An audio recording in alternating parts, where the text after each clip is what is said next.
یہ بھی ہوتا ہے کہ کسی کو کسی عمل خیر کی توفیق ہو جاتی ہے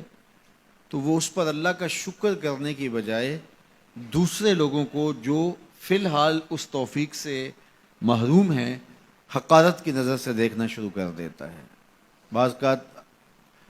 کسی کو نماز پڑھنے کی توفیق مل گئی تو وہ بے نمازیوں کو حقارت کی نظر سے دیکھنا شروع کر دیتا ہے، تو یہ اس کے عمل کا عجب اس کے عمل کو برباد کر دیتا ہے۔ اگر اللہ نے آپ کو خیر کی توفیق عطا کی تو آپ ان لوگوں کو خیر کی طرف لانے کی کوشش میں لگ جائیں جو خیر کی راہ پہ نہیں ہیں۔ بے نمازیوں کو نماز کا عادی بنانے کے لیے آپ کی جد و جہد شروع ہو جانی چاہیے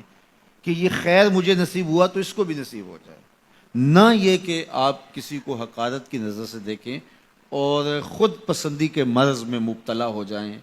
کہ دیکھو میں نمازی ہوں اور میرے پاس یہ ہے اور فلاں کے پاس یہ نہیں ہے۔ تو اس پر اللہ کا شکر ادا ضرور کیجئے کہ اللہ نے مجھے توفیق عطا کی، لیکن کسی کو حقیر جاننے کی بجائے اس کو خیر کی راہ پہ لانے کی کوشش کریں۔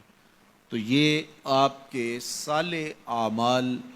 کی قبولیت کا ذریعہ بن جائے گا، نہیں تو اگر ریا شامل ہو گئی تو عمل برباد، اگر تکبر آ گیا تو اللہ کو تو پسند ہی نہیں ہے، اگر عجب پیدا ہو گیا تو عمل کا نتیجہ آپ کو نصیب بھی نہیں ہو سکے گا۔ اس لیے عمل خالص ہو، صرف رضائے الہی کے لیے ہو، وہ عمل مرد نے کیا ہے یا عورت نے کیا ہے اس سے غرض نہیں ہے، شرط ہے کہ ایمان کے ساتھ اس نے صالح اعمال کا ذخیرہ جمع کیا ہے تو اس کو اللہ تعالیٰ جل شانہ ستھری پاکیزہ مطمئن اور خوبصورت زندگی عطا کرتا۔ اب وہ خوبصورت زندگی حیات طیبہ کیا ہے تو سنیے، حضرت سعید بن جبیر رضی اللہ تعالیٰ عنہ فرماتے ہیں کہ حیات طیبہ سے مراد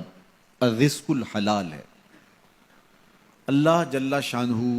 جس کو پاکیزہ اور ستھری زندگی عطا کرتا ہے اس کو رزق حلال عطا کر دیتا ہے۔ حلال رزق کا نصیب ہو جانا ایک خوبصورت زندگی کا نصیب ہو جانا ہے، کیونکہ حلال میں طمانیت رکھی گئی ہے۔ ایک شخص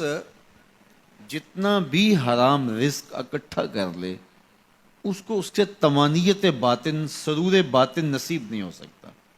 اس کے اندر اطمینان اور قرار نہیں آ سکتا، کیونکہ حرام میں یہ ہے ہی نہیں۔